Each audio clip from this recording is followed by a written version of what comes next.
We receive our constantly present life force with as much power as we allow ourselves to align with, through our attention and its intensity. As we practice paying attention to the frequency patterns around gratitude and joy, this divine energy in which all are enveloped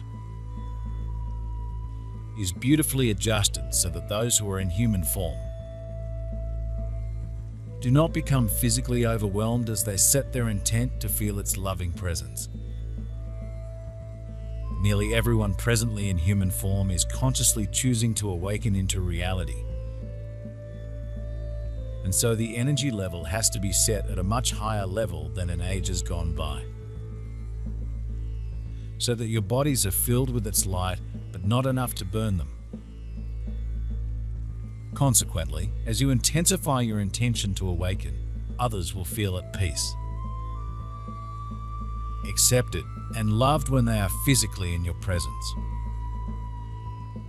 Dearest one, I am Shechina, Divine Mother, Mother to you.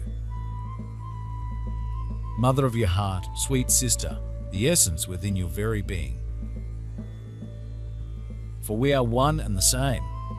It is a matter of reaching in and finding the wisdom that I bring. I bring this message not only for you, but for all. And it is the message of hope. Hope that yes, things are improving and things are getting better. It does not seem to be that way, does it? For the world and the compassion and the love that you have for others, yes, can make your heart cry. That is why I bring you the gift of hope. As mentioned in our last conversation, these devices are constructed and created in a vast chamber. Their inner understanding of all that is involved to do what they have to do,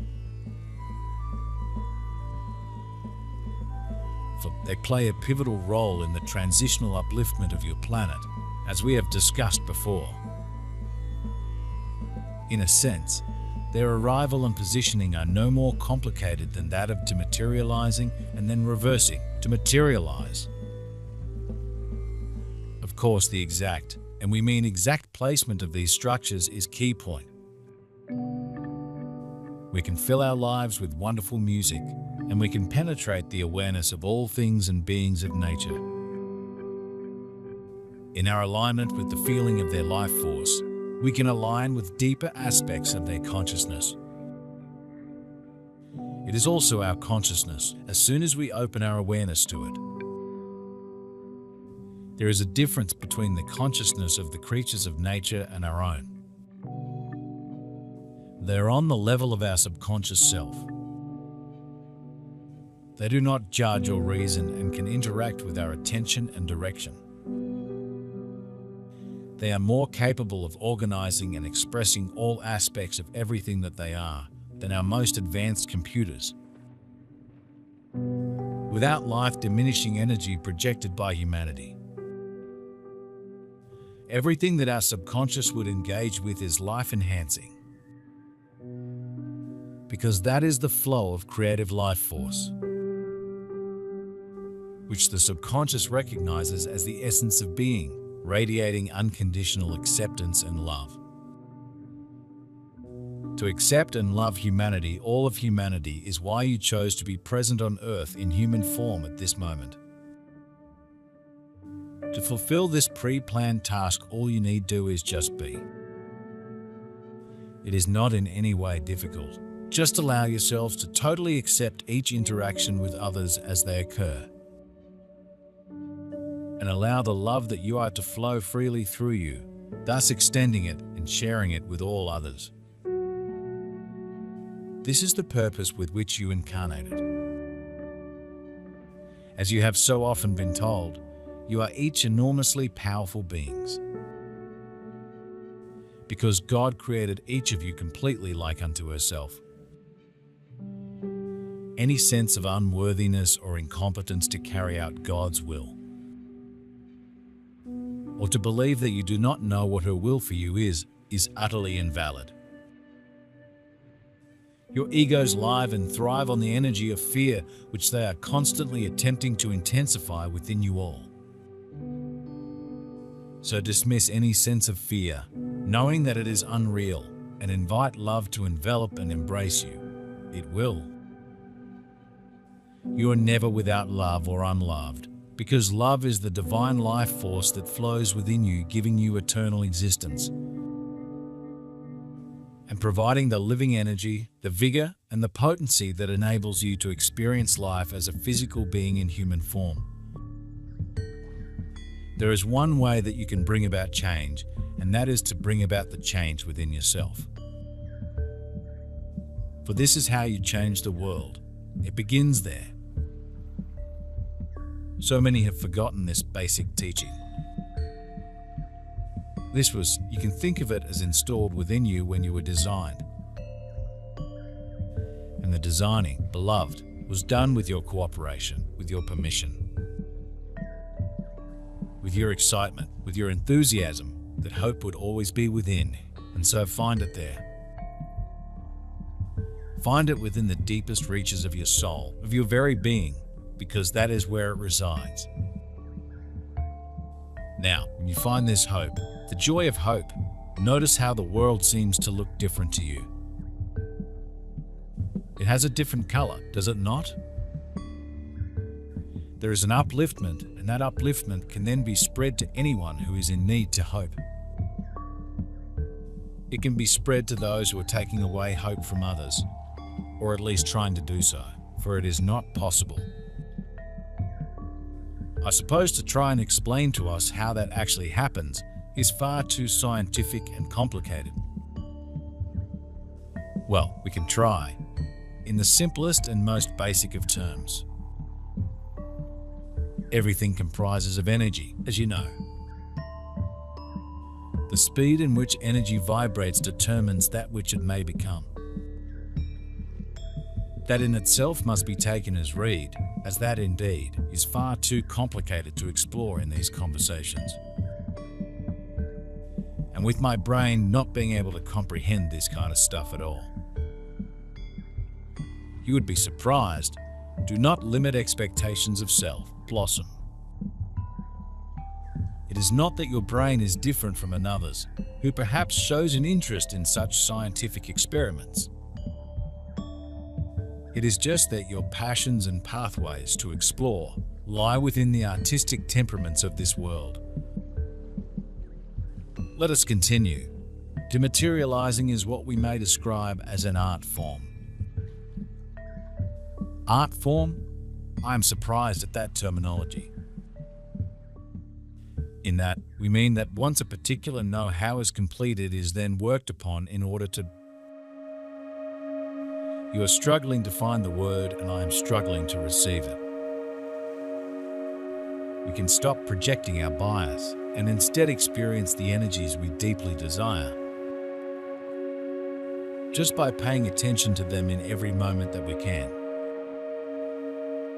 Knowingly or unknowingly, we are the source of the qualities of our experiences by the energetics that we radiate and attract.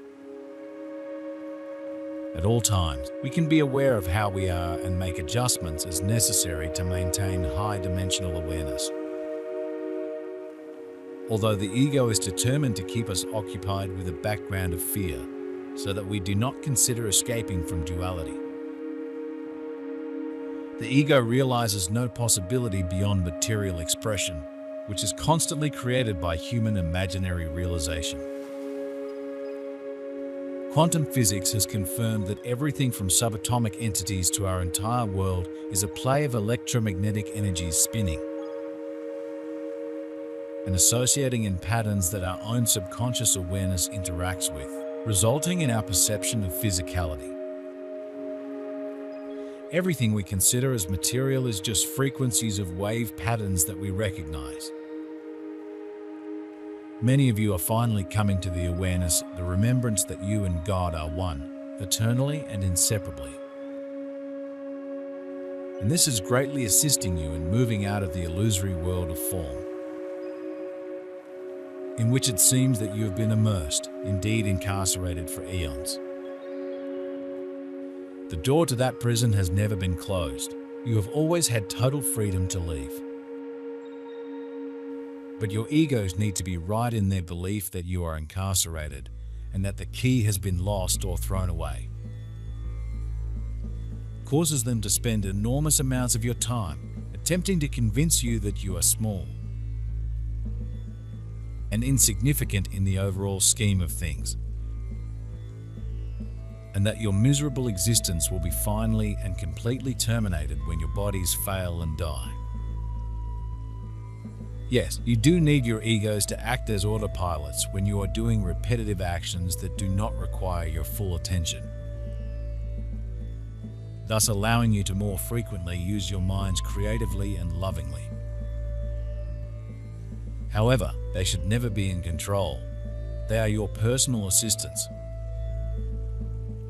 and you are each responsible for guiding and directing them so that the love that you each are also flows through them.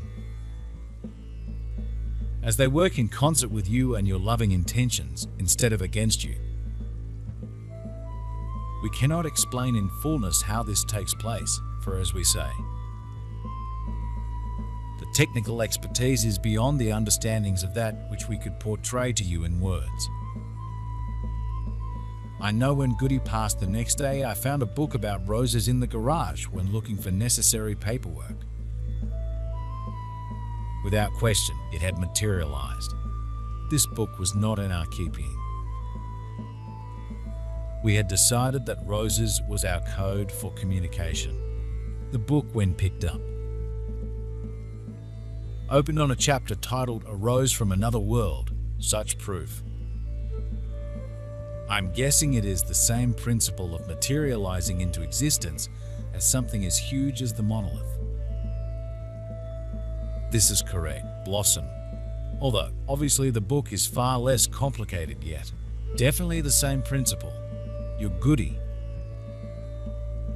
Gets me every time. Carry on, I'm good to go. Your Goody had such a strong and powerful desire to reach out to you, to let you know he had arrived and was in fine form that he was able to.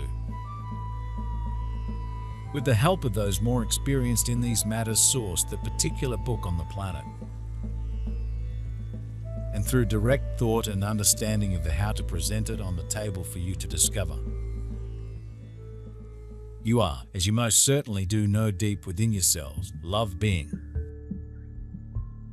And that pure beingness empowers your infinite creative abilities in every moment of your eternal existence. You are one with God, forever creating and expanding the infinite field that is love. You had just momentarily forgotten this, and now you are about to remember. So prepare to celebrate the divine reality that each one of you is. And of course, as I frequently remind you, it is essential that you spend daily quiet time alone at your holy inner sanctuaries, where your eternal connection to God is always open. While there, please remember to reset your intent to be only loving. Whatever arises in your daily lives, this is very important and extremely effective. Whenever you choose to communicate with God, she always listens and hears you. If you do not feel or sense this communication taking place within you, it is probably because you are allowing yourselves to be distracted by thoughts relating to your daily human lives. But even if this is happening, nevertheless, you are receiving love and divine guidance in every moment.